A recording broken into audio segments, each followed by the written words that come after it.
Online linkage के लिए, online market linkage के लिए ONDC एक बहुत अच्छा प्लेटफॉर्म है और ONDC में कैसे पंजीकरण होगा इसके जानकारी के लिए हमारे बीच में उसको बाद में लेते पहले 6 लाइसेंस पूरे कर लीजिए, फिर ONDC का करा दीजिए। अच्छा ठीक है, तो बीज के बारे में आप बताएंगे जी? बीज लाइसेंस के बारे में, बीज से शुरुआत करते हैं सर। बीज लाइसेंस कैसे प्राप्त करेंगे FPO, उसके बारे में डॉक्टर AK श्रीवास्तव जी हैं, डिप्टी डायरेक्टर, वो जानकारी देंगे। थैंक यू, सभी का स्वागत है। और बीज बहुत ही महत्वपूर्ण घटक है किसानों के लिए और इसके बिजनेस के लिए आपको लाइसेंस की आवश्यकता पड़ती है और FPO इस बिजनेस में इन्वॉल्व भी हैं। हम वो मैंने उसके उत्पादन में भी हैं और विपणन में भी हैं। तो विपणन की हम बात करेंगे केवल, तो सब ऑनलाइन व्यवस्था है। इसके लिए हमारी वेबसाइट upagriculture.com पे आप जाएंगे और ये चीज जनहित गारंटी अधिनियम के अंतर्गत जो है कवर है, एक निश्चित अवधि के अंदर हमें देना ही होता है। तो उस पर जा करके आप जनहित गारंटी का लिंक क्लिक करेंगे और उसमें सभी जितने भी लाइसेंसेस हमारे विभाग से जारी होते सारे होते हैं, तो उसमें बीज सेक्शन में जाएंगे। बीज सेक्शन में जाने के बाद जो है नए डीलर के लिए आप लाइसेंस अप्लाई करेंगे और आवेदन फॉर्म को आप पूरा करेंगे। तो उसके लिए एक यूजर आईडी बनानी पड़ती है।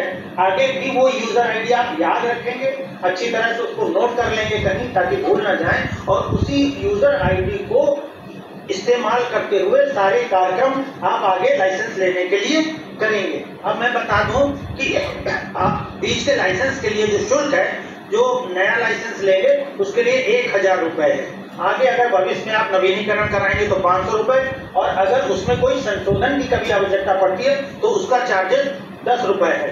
और ऑनलाइन आवेदन करने के बाद 30 दिन के निर्धारित सीमा है जनहित गारंटी अधिनियम के अंतर्गत में, तो वो आपको 30 दिन में जारी होना है।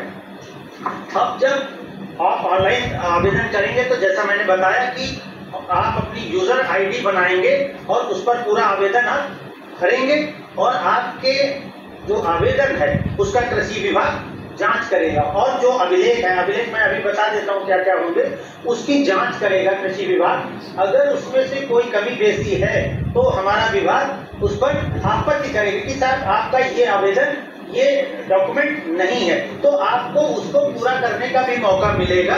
और अपनी यूजर आईडी से उस अगर कोई अभिलेख कमी रह गई है तो आप फिर अपलोड कर देंगे, या कुछ गड़बड़ है तो आप संशोधन कर सकते हैं। अब आपका आवेदन अगर सही है तो आपने जो एरिया या जहां पर बताया है उस पर्टिकुलर स्थान का निरीक्षण किया जाएगा।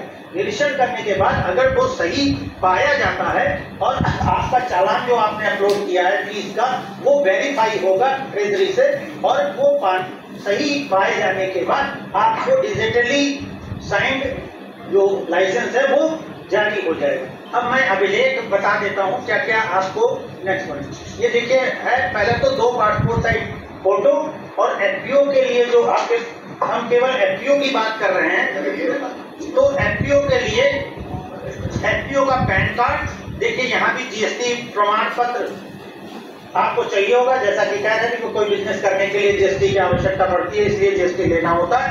और आपके जो FPO है उसका मेमोरेंडम ऑफ अंडरस्टैंडिंग या आर्टिकल ऑफ एसोसिएशन, वो आपको दस्तावेज अपलोड करना होगा। और आधार कार्ड, और जहां आपको बिजनेस करना है, जो आपका प्रीमाइसेस है, जो उसका विवरण आपको उसमें अपलोड करना होगा।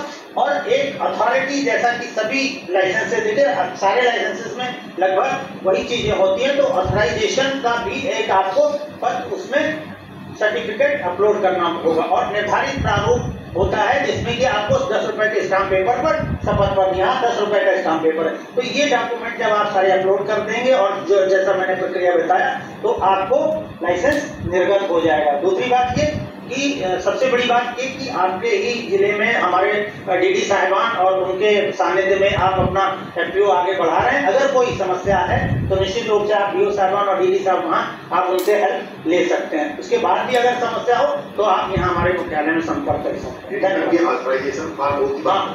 वही तो इसमें बता दें आपको कि फार्मो NSC के द्वारा निर्गत किया जाएगा। ये शासनादेश में व्यवस्था है, NSC फार्मो आपको निर्गत करेगा। तो एससी के जो भी अधिकारी हैं जनपद या मंडल स्तर पर उनसे लेना, हमारे जो विभागीय अधिकारी संपर्क, तो वो आपको मिल जाएगा। अब मैं इस कार्यक्रम को सर आगे भी बढ़ाते हुए मैं अनुरोध करूंगा, एडीए प्लांट प्रोडक्शन हमारे बीच में है, जो कृषि रक्षा से संबंधित जो बीज के बारे में एजे साहब एक बीज के बारे में कुछ सवाल जानना चाहते हैं, वो पूछिए। सर आप मान लो एसपीओ कोई बीज बेच देता है किसी किसान को और बीज की गुणवत्ता बहुत अच्छी नहीं है, मिक्स बीज है, क्षमता नहीं है, तो जिम्मेदार एसपीओ होगा जो कंपनी का बीज है?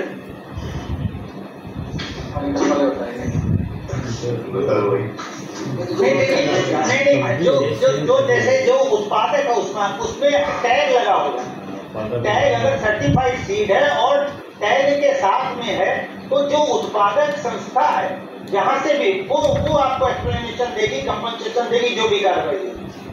ये भी है, दूसरा विक्रेता भी है, मतलब उसकी बात नहीं, अगर उसकी स्टोरेज की वजह से प्रॉब्लम है वो जिम्मेदार होगा, वो भी अभी लाइसेंस बनवा लो पहले, बाद में हम लोग बताते हैं। आगे बढ़िए।